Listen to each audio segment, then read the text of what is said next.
अच्छा, अब हम कर रहे हैं वर्नम साइफ़र। वर्नम साइफ़र जो है हमारे पास वैगनार जो है उसकी एडवांसमेंट है। पहले सीज़र आया, फिर वैगनार आया और फिर वर्नम आया। ठीक है, तो वर्नम साइफ़र में जो मॉडिफिकेशन है या जो अपडेट ये सारी बस ऐसे हैं कि हम अपने एल्गोरिथम की कॉम्प्लेक्सिटी इंक्रीज़ कर रहे हैं ताकि ब्रूट फोर्स अटैक ना उसको कर सके, या इंक्रिप्शन में जो क्रिप्ट एनालिस्ट है वो हमारी इंक्रिप्टेड वैल्यू या साइफर टेक्स्ट को अगर एनालाइज करने की कोशिश कर रहा है तो उसको ज़्यादा टाइम लगे। ठीक है, तो इस तरह के कुछ कॉन्सेप्ट्स होते हैं हमने क्रिप्ट एनालिसिस और अटैक्स में पढ़े। ठीक है, तो वर्नम साइफर के लिए एक एग्जांपल के तौर पे हम प्लेन टेक्स्ट ले रहे हैं, सिक्योरिटी, और इसमें भी की जो है वो एक प्लेन टेक्स्ट मतलब एक वर्ड ही होती है। तो इसमें हम जो की है वो ले रहे हैं मोबाइल। ठीक है, इसमें भी वैसे ही काम करते हैं जिस तरीके से हम वैगनार में किया था।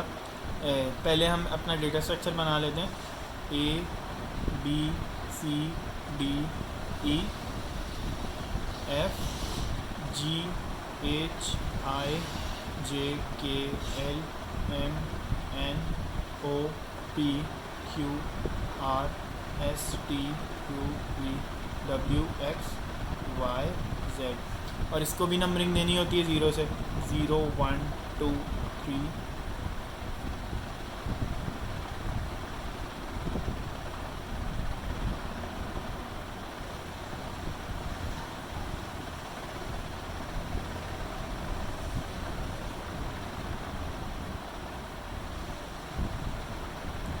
ठीक है, तो ये हमारे पास मेंटेन करना है हमने। अब जिस तरह प्लेन टेक्स्ट में हमने किया था, हमने अपना प्लेन टेक्स्ट और फिर उसके नीचे वर्ड बाय वर्ड सिक्योरिटी की लिख ली थी, वही करना है, लेकिन अब हम उसको सिर्फ नंबर्स की फॉर्म में लिख लेंगे। ठीक है, तो अब यहाँ से हमारे पास इंक्रिप्शन स्टार्ट हो रही है।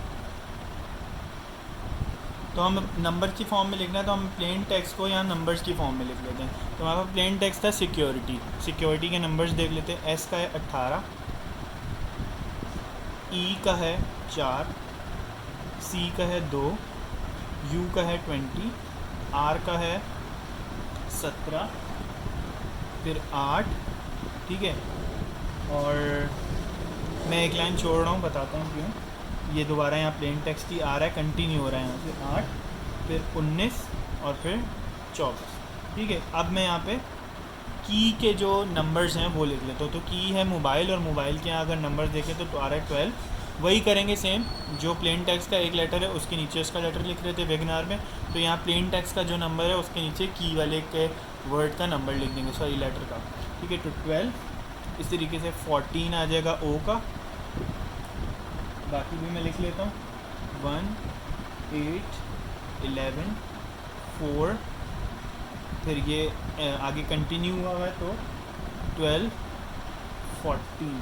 ठीक है, अच्छा अब यहाँ देखें, ये M का था, MOBILE, तो यहाँ ख़त्म हो गया। हमने वेगनार में क्या किया था, अगर ख़त्म हो जाते हैं लेटर तो दोबारा शुरू कर लेते हैं, तो वही किया, M12O14 दोबारा शुरू कर लिया। अब हमने क्या करना है, हमने इन सारी वैल्यूज़ को सम कर लेना है।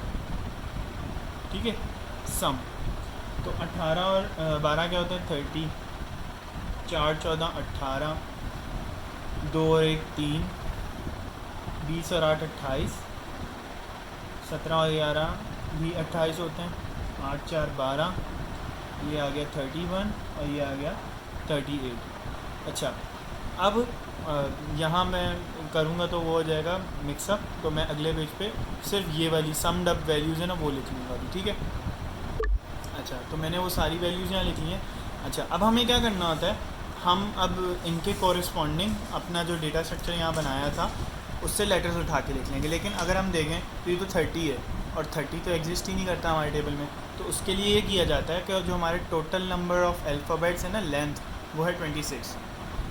जो भी नंबर 26 से इंक्रीज़ कर रहा होता है या 25 से इंक्रीज़ कर रहा होता है उसको हम माइनस कर देते हैं 26 से। ठीक है, तो ये कंडीशन है अगर प्रोग्रामेटिकली देखा जाए, if any key is greater than 25 then subtract it with 26। तो यहाँ मैं एक जनरलाइज सा लिख रहा हूँ कि मैं 26 से माइनस कर रहा हूँ, जो एक्सीड कर रहे हैं सिर्फ उन्हें। तो ये एक्सीड कर रहे थे, ठीक है। बाकियों को एज इट इज़ छोड़ दूँगा। तो अगर मैं इनको देखूँ तो ये आएगा 4, ये होगा 18, ये होगा 3, ये होगा 2, ये होगा 2, ये ऐसे ही आएगा 12, ये आएगा 5 और ये आएगा 12, ठीक है। अब मैं इनके कॉरस्पॉन्डिंग जो लेटर्स लिखूँगा वो मेरा साइफ़र होंगे। तो साइफ़र टेक्स्ट क्या बनेगा, 4 वैल्यू किसकी है, ई की, तो यहाँ आ जाएगा ई। इसी तरीके से 18 वैल्यू जो है वो किसकी है, एस की, तो यहाँ आ जाएगा एस, किसी की जगह इसकी जगह। इसी तरह 3 की जगह क्या आ जाएगा, डी।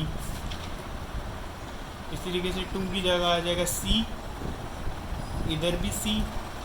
12 की जगह आ जाएगा एम, 5 की जगह आ जाएगा एफ और 12 की जगह आ जाएगा एम। ये है मेरा साइफर टेक्स्ट, ठीक है, ये ई बी, ठीक है। अब डिक्रिप्शन करनी है, सेम प्रोसेस, बस रिवर्स इंजीनियरिंग कर रहे हैं, ठीक है। तो मैं यहाँ लिख लेता हूँ साइफर टेक्स्ट, ठीक है। साइफर टेक्स्ट मेरे पास बनाता है E S D C C M F M, ठीक है। हमने क्या किया था, नंबर्स लिए थे, तो हम इसके भी नंबर्स कोरिस्पॉन्डिंग उतार लेते हैं। तो वो क्या है हमारे पास, 4, 18, 3, 2, 2, 12, 5, 12, ठीक है। फिर साथ साथ हमने क्या किया था, की भी लिख लेते हैं। की हमारे पास मोबाइल जो थी उसके नंबर में लिख रहा हूँ, ठीक है। 12, 14, 1, 8, 11, 4, 12, 14। अब जब हम इंक्रिप्शन कर रहे थे, जब इस स्टेप पे थे, उसमें क्या होता था, प्लेन टेक्स्ट के नंबर, की के नंबर, उनको सम करते थे। डिक्रिप्शन में उसका इन्वर्स होगा तो सबट्रैक्ट कर देंगे, ठीक है। तो अगर मैं इन सबको सबट्रैक्ट करूं तो आएगा -8, 4, 2, -6, -9, -8, सॉरी +8 है ये, -7, -2।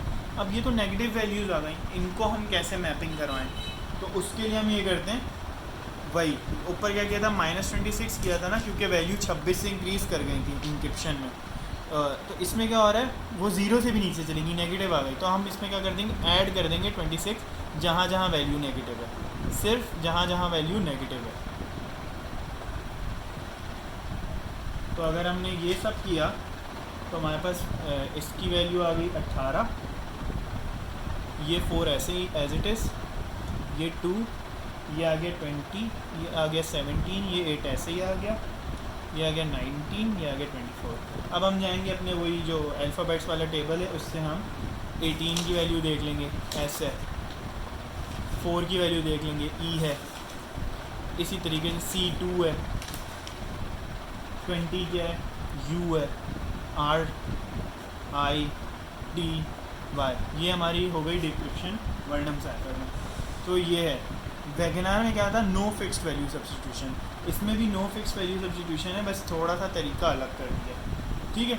तो ये था हमारे पास वैगनार साइफर, हमारा थर्ड एल्गोरिथम सब्स्टिट्यूशन का हो गया।